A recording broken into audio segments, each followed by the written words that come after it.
Hello les gens, bienvenue dans le Jour Nerd, votre quotidien sur l'actu tech et multimédia. Aujourd'hui, on va parler des déboires de Samsung qui perdent encore une place de leader, Microsoft, meilleur ami d'Apple pour le Vision Pro, encore du Microsoft avec la branche gaming cette fois, qui nomme une nouvelle directrice à la tête de Blizzard, et pour finir, la conférence PlayStation et surtout un de ses jeux en particulier. Allez, qu'elle soit bonne ou mauvaise, c'est parti pour l'info.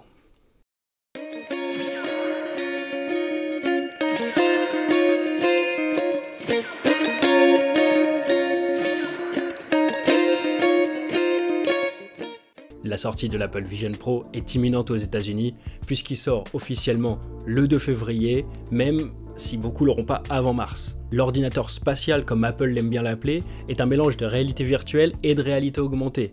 Soit on est totalement coupé du monde avec la vision obstruée et juste notre contenu pour nous tenir compagnie, soit on peut intégrer notre espace de travail à notre espace réel du coup. Une belle promesse qui, selon les premiers tests, est tenue, même si pour certains, ça reste un gros gadget à 3500 $. Même si la plupart des applications d'Apple sont optimisées pour le Vision Pro, la plupart des grandes marques, ils boudent. De ce fait, YouTube, Netflix ou Spotify, il n'y aura pas d'application native sur le masque. Il faudra passer par le navigateur internet, ce qui est évidemment moins pratique. Mais, il y a un géant qui lui a dompté le nouveau hardware d'Apple. Quand je pense qu'il y a encore des gens qui doutent sur la possibilité d'avoir Excel ou Word sur un MacBook, Microsoft montre encore son envie d'être présent partout, puisque la suite Microsoft 365 sera disponible dès le premier jour sur cet Apple Vision Pro. Du coup, une version de Word, une version d'Excel, de PowerPoint, mais aussi de Zoom qui est vraiment créée pour le Vision Pro. Petit disclaimer, dans la vidéo je dis Zoom, mais je voulais bien dire Microsoft Teams. Désolé pour le dérangement. Microsoft devient donc le premier allié et aussi le premier concurrent d'Apple, à l'image de l'application de visioconférence Zoom, qui propose, tout comme FaceTime, d'utiliser un avatar personnalisé qui retranscrit vraiment en direct les mimiques du visage de son utilisateur. Il y a aussi la possibilité d'ouvrir une fenêtre pour chaque interlocuteur ou groupe d'interlocuteurs et le placer où on veut dans l'espace. On pourra donc tourner la tête à droite pour un contact, au milieu pour un autre et à gauche pour le chat par exemple. Microsoft est à fond sur tous les domaines en ce moment et on croit pas si bien dire. Parce que Microsoft a été vraiment hyper actif l'année dernière et ça explique les résultats d'aujourd'hui. Il y a eu de l'investissement dans ChatGPT et l'intégration peu à peu de l'intelligence artificielle dans son écosystème. Son service de cloud qui cartonne toujours autant parce que les gens ont de plus en plus besoin de cloud et le rachat d'Activision Blizzard King, ça leur permet vraiment d'avoir un trimestre de folie d'octobre à décembre 2023 avec 22 milliards de dollars en bénéfices nets. Et là, on va s'attarder sur le paradoxe de la branche Xbox. La partie gaming de Microsoft augmente de 41% et on va pas se mentir, c'est grâce au rachat d'Activision Blizzard. 70 milliards de dépensés, heureusement que ça servait à quelque chose quand même. Du coup, grâce à Activision Blizzard King, Microsoft cartonne, Call of Duty, Diablo Immortal sur mobile, ou encore Candy Crush qui appartient à un King et qui est une grosse machine à cash. Mais le triste paradoxe de tout ça, c'est le licenciement de 1900 employés chez Microsoft et principalement la branche Activision Blizzard King. Cet énorme chiffre, il s'explique comment? C'est déjà quand il y a un rachat d'une si grosse entité, c'est sûr qu'il y a des postes qui sont doublés, mais ça s'explique aussi par le climat actuel en fait. En ce moment, la tech et le jeu vidéo suppriment pas mal de postes. Riot Games, ceux qui font LoL, là, ils ont supprimé 500 postes récemment. Twitch, pareil. Même Discord, ils ont dû licencier. C'est vraiment le fléau du moment. Et donc, c'est vraiment une galère de retrouver un emploi dans ce domaine en ce moment. Parce que tout le monde a eu besoin de licencier. Ça veut dire qu'il est difficile d'embaucher. J'envoie vraiment toutes mes forces à tous ces hommes et ces femmes qui se retrouvent dans cette dure situation. Des fois, c'est vrai que la loi du marché manque un peu d'humanité. Et depuis quelques années, Activision Blizzard, c'est un bel exemple de ce manque d'humanité. Ils ont enchaîné les scandales de crush, donc forcé les employés à travailler jusqu'à la fatigue. Il y a même eu des accusations de harcèlement sexuel. C'est d'ailleurs pour ça que Microsoft a pu racheter le groupe et maintenant ils essayent de faire table rase de tout ça. Entre autres en changeant les dirigeants et vraiment le fonctionnement de la boîte quoi. Là où avant c'était plus le grand frère Activision qui avait la main mise sur son petit frère Blizzard, depuis quelques semaines on ressent qu'Activision et Blizzard ils sont maintenant des frères avec chacun leur histoire, mais sous la surveillance du papa Microsoft. Et pour mettre en place cette vision, pour ce vent de fraîcheur quoi, ils ont promis Johanna Faries à la tête de Blizzard. Bon, c'est une personne très expérimentée, elle a fait ses études à Harvard pour ensuite travailler pour la NFL, donc la ligue de football américain, jusqu'à devenir vice-présidente du développement commercial des clubs, et en 2018, elle est arrivée chez Activision via la division eSports de Call of Duty, c'est logique, sport, eSports. Après, elle gravit peu à peu les échelons pour devenir la directrice générale de Call of Duty. Et maintenant, elle aura la lourde tâche de booster la rentabilité de Blizzard tout en contentant les aficionados qui sont en général un public exigeant. Du coup, elle devra refaire partir Blizzard sur de bons rails avec un catalogue un peu vieillissant mais très apprécié avec les titres comme Warcraft, Diablo, Overwatch ou World of Warcraft. Toutes ces licences qu'il va falloir faire évoluer tout en contentant les joueurs. Bonne chance à la directrice Faries qui va avoir du travail et encore du travail. 2023, c'était pas une bonne année pour Samsung. Ils se sont fait dépasser pour la première fois de l'histoire par Apple en nombre de smartphones vendus. Un marché des smartphones qui est pas au meilleur, qui a quand même perdu 3,2% en un an. Mais Samsung, eux, ils ont perdu 13,6% des ventes. C'est colossal. Eh ben, la désillusion continue. Parce qu'ils ont aussi perdu leur première place dans un des marchés les plus rentables, celui des semi-conducteurs. Là, quand on parle de semi-conducteurs, on parle plutôt des fabricants de puces.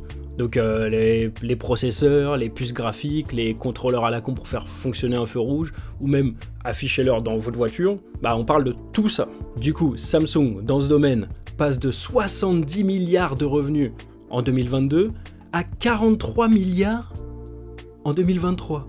Soit une baisse de 38%, donc 27 milliards de moins. C'est n'importe quoi. Ça permet à Intel, le concurrent direct, de passer devant, même si eux aussi ils accusent une perte d'environ 16%. Ce qui expliquerait cette forte baisse, c'est la demande de puces intégrant de la mémoire. En fait, c'est ce qui est plutôt dans les appareils grand public, genre les PC, les tablettes, les smartphones. Comme la demande de ces appareils a été moins grande, bah, y a eu une sorte de surstock et du coup les prix ont baissé. Une sorte de cercle vicieux pour Samsung quoi.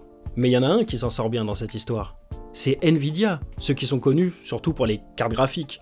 Ils sont passés en 2023 de la 10e à la 3e place, en doublant pratiquement ses revenus, passant de 16 milliards à 30 milliards de dollars. Tout ça grâce à l'explosion d'un domaine en particulier, qu'on n'arrête pas d'en parler en 2023 et on va pas arrêter d'en parler en 2024 aussi, l'intelligence artificielle bien sûr. Les puces utilisées pour entraîner les intelligences artificielles du style ChatGPT, c'est majoritairement du Nvidia. Du coup, c'est une aubaine pour la société américaine parce que la fièvre de l'IA n'est clairement pas terminée. On va voir ce que ça va donner pour 2024. Est-ce que Samsung va repasser premier? Est-ce que Intel va conserver sa place de leader? Ou est-ce que Nvidia va pouvoir les grappiller et les manger, même s'ils sont un peu loin? Allez, on peut quand même rêver, on va voir ce que ça va donner en 2024 du coup. Hier soir, Sony balançait un State of Play, donc une conférence PlayStation avec une quinzaine de jeux, mais on va se concentrer sur un titre en particulier. Vous voyez dans le cinéma, vous avez les films grand public comme les comédies, et vous avez les blockbusters, donc des films agréables à regarder mais qui ont beaucoup de moyens et qui touchent le plus grand public possible en gros. Vous avez aussi les films d'auteur, que presque personne ne voit, et le peu qui les voient, soit ils sont fans, soit ils détestent, et vous avez la troisième catégorie. Les artistes qui ont une vision, des artistes qui n'offrent pas forcément ce que le public attend, et qui ont les moyens par contre de concrétiser tout ça. Vous avez par exemple les sœurs Wachowski, avec Matrix ou encore Cloud Atlas, qui est devenu un classique un peu avec le temps. Nolan aussi est un peu dans cette veine-là. Quand il nous fait Interstellar, c'est quand même assez spécial, faut suivre, mais tout le monde a kiffé et c'est devenu aussi un classique. Après, il y a les mecs comme Tarantino, il y a Verhoeven, c'est un petit peu dans ce style-là aussi. Ou plus récemment, avec Everything Everywhere and All at Once, il y a les Daniels qui ont retourné vraiment les Oscars en 2023. Bah dans le jeu vidéo, il y a un mec qui est un peu comme ça, et c'est Hideo Kojima.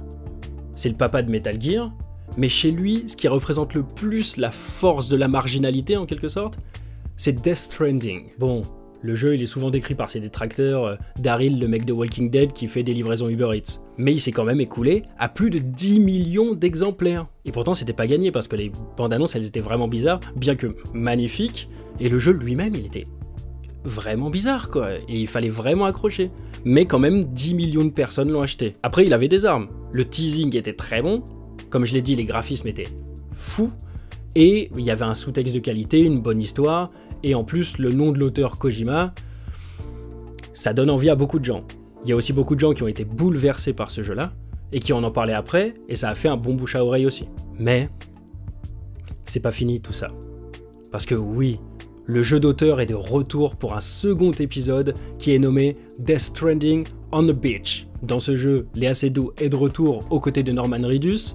Et pour cet épisode 2, il y a aussi George Miller, le réalisateur de Mad Max, qui squatte un peu l'affiche. Comme pour le premier, ça balance du teasing, du mystère, des trucs totalement barrés, genre une sorte de Joker avec une guitare électrique qui balance des rayons laser. C'est n'importe quoi, mais c'est vraiment cool en vrai.